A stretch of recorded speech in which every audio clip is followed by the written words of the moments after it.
Hi folks, and welcome back to the Grumpy Gamer channel. That's it, you guessed it. This is that channel where you get to see this old git talk about modern games.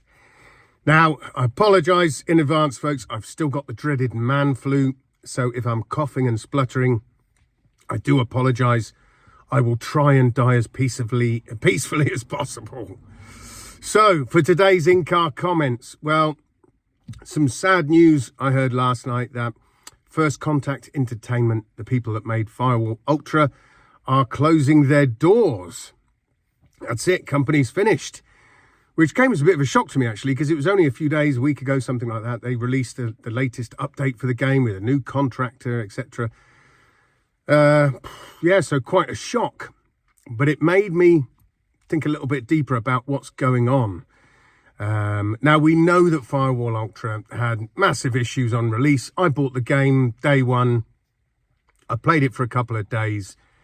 That was it. That was enough for me. I thought, no, I'm putting this one away until they fix it with some updates. Maybe 3-6 months' time, something like that. Well, don't look like that's going to happen now, does it? There's going to be no more updates for this game. That's it. Apparently, the servers are still going to be running, but for how long, I have no idea. But it made me think of what's happened then. Why? We know it was a bad launch, but why has it shut the studio? Well, I think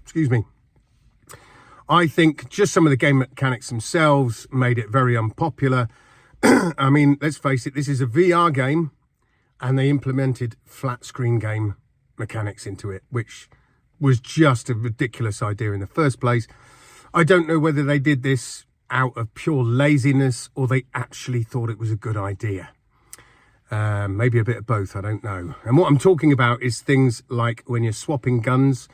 Now, in games like Pavlov, you just reach over your shoulder to get your rifle, or you reach down to your hip to get your pistol. Quite easy, simple, straightforward immersion building, because that's how you would do it in real life. Just reach down and pull it off your hip. Whilst in Firewall Ultra, you use your eyes to then look whatever weapon you want, and then release the button, and bam! Then the weapon in your hand just magically changes. Which, to be fair, when I watched the first trailer of it and they showed that mechanic in action, all the eye tracking stuff, I thought, wow, that's pretty cool. That is pretty cool. But in reality, it's rubbish.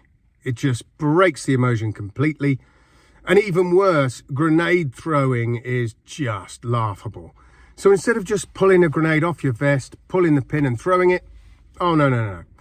What you do again, you select a grenade with your eyes, you hold down a button and it throws an arc out in front of you, and then that arc moves wherever you look. So you aim the grenade with your eyes, and then you still don't throw the grenade, no. You release the button and it magically flies out of your stationary hand to the target. Now, again, totally immersion breaking. I have no idea why they thought that was a good idea. Things like opening doors as well, you just press a button. Reviving people, you just press a button. You know, you could have easily just used a stim pack and jabbed it in them to revive them much better. So it's either laziness on the devs' part, or they actually thought these were good ideas. No idea myself. Even the reloading, there's no manual reload. You just press a button and you watch your hands do the reload magically. And they said that was all to do with balancing. Well, you have fantastic manual reloads in games like Pavlov, and that doesn't cause any issues. And if you fumble your reload and get shot, well, that's your tough luck. That's what it would be like in real life if you fumbled a reload and you're in a firefight with someone. You're gonna die. So again, that was a stupid idea to not have manual reloads in there. So I think these issues, plus, of course, the massive issues they had with lobbies. Like I said, I played it for a couple of days, and I got in those 2 days, I got into one lobby because I refused to wait 20 minutes, half an hour to get into a game. At the end of the day, I only play games for maybe an hour, 2 hours a day, something like that. So I haven't got time to wait half an hour to get into one game. It's just not happening. So I played mainly the co-op. Yeah, that's what I played of it. And even then, I got fed up with it. So I think all these issues added together I think that's obviously a massive part of it. But also, don't forget, this game was only made for the PSVR 2. It's a PSVR 2 exclusive. And of course, there's only about 1 million headsets so far in circulation. That's what I know to be. Some time ago, they said about 1 million headsets sold. I'm sure it's more than that now, but excuse me. Like I say, I'll try and die quietly. So I think that's a major issue. Maybe if they'd have released this on other platforms as well, like the Quest, because I think the Quest has about 15 million headsets out there. Maybe that could have saved the company. But the concerning thing is, I'm pretty sure this is going to put other devs off making games solely for PSVR 2. I know it would for me if I was a developer. Seeing what's just happened with First Contact, I know that would worry me, and I'd want to make sure our game's going on many more platforms than just the PSVR 2. Now, I love the PSVR 2. I think it's a great bit of kit. I think it's a massive jump up from the PSVR 1. I love the PSVR 1, although it had its limitations with its Move controllers. Still loved it, but the PSVR 2 is leagues ahead. So I would hate to see the PSVR 2 just go down the same route as the Vita and basically get cancelled by Sony because it's not profitable enough. But to be honest, Sony need to market more aggressively the PSVR 2. They really do. And I think it's also on us. I think we need to promote our headset more to family and friends and people we speak to are in forums and things like that and on social media. You know, I see sadly a lot of people when I speak about VR online, people say, "Oh yeah, I bought a headset and yeah, I played it for only a short period and it just kept making me feel sick, so I sold it." And that's a real shame because, you know, we need to educate people. Sony certainly aren't educating people properly on how to get the best out of their headset. You know, so I think that's down to us. We need to help people and explain to them, look, don't go jumping into games that are going to have you whizzing all over the map straight away. You need to build up your VR legs slowly, play for short periods, you know, maybe 10, 15 minutes at a time on things like Beat Saber, maybe Pistol Whip, things like that, and then slowly build up your games. You know, it took me a while to build up my VR legs, but of course I'm at the point now where there's literally nothing that gives me motion sickness. I can fly upside down, I can do absolutely anything, and yeah, I don't get any issues at all. So, you know, I think it would be good if Sony, when they sell the PSVR 2, there should be a little video that you can click on and it just talks you through the ways to get the best out of your headset, to combat motion sickness, everything like that. Just some helpful tips that will stop new people coming into VR selling their headset within days. You know, I think we could all really benefit from something like that. You know, like I say, you buy a PSVR 2, you go on, you download this little video or whatever, and it just talks you through everything. And at least people would have a better understanding of VR. And once they start feeling sick, right, yeah, they talked about this, right, I'll put it down. Obviously, with a lot of games, they have blinders and things like that on to help with that sort of thing. But yeah, I think we need to hold the hands of new gamers to VR so that they don't just quit. You know, I want PSVR 2 to grow. I want, you know, more and more people to come on board, because the more people we get coming on board, then the more developers are going to develop games for it. Simple as that.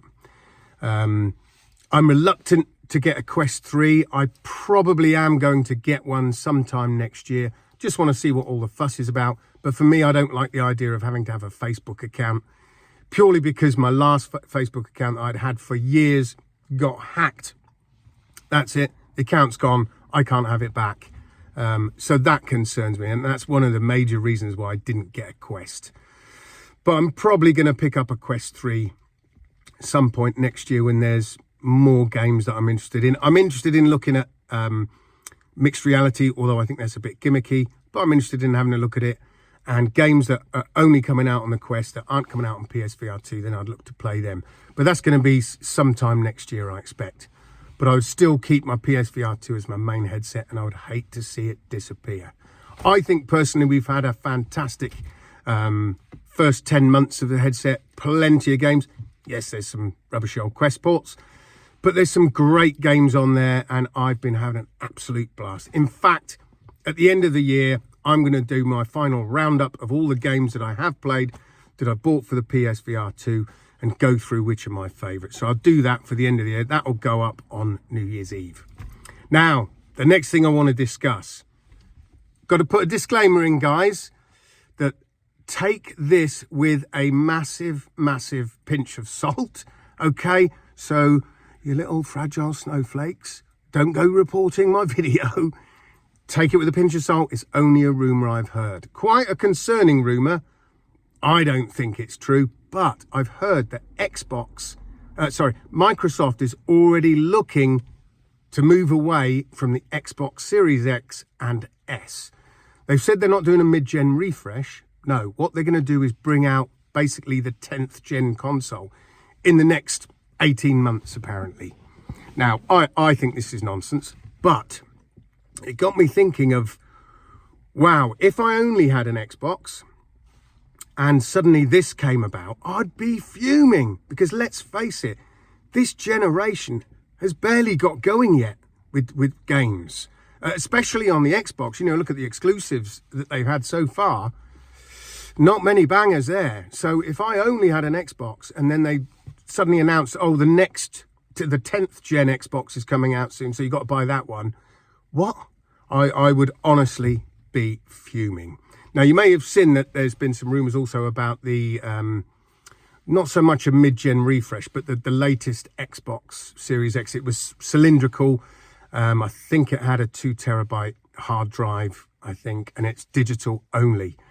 Now, I've heard that that's now being canned because of what they're looking to do with the next Xbox.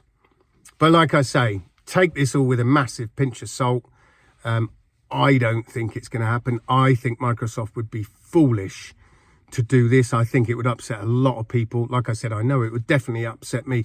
Would it upset you guys? You guys got Xboxes as well. Would it upset you if they suddenly said, oh, by the way, in 2025, beginning of 2025, there's going to be the new Xbox XS.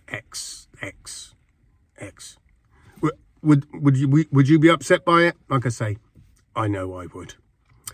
So let me know what you think, guys. Put it down in the comments. Let me know what you think about First Contact disappearing. I never like to see a dev go under, but I think sort of a lot of this is down to themselves and the decisions they made on Firewall Ultra, to be fair. But hopefully they'll all be back in working for different development studios, because obviously getting laid off at Christmas isn't great for anybody. So that's it for today, folks. And until next time, I shall see you guys on the other side. Adios.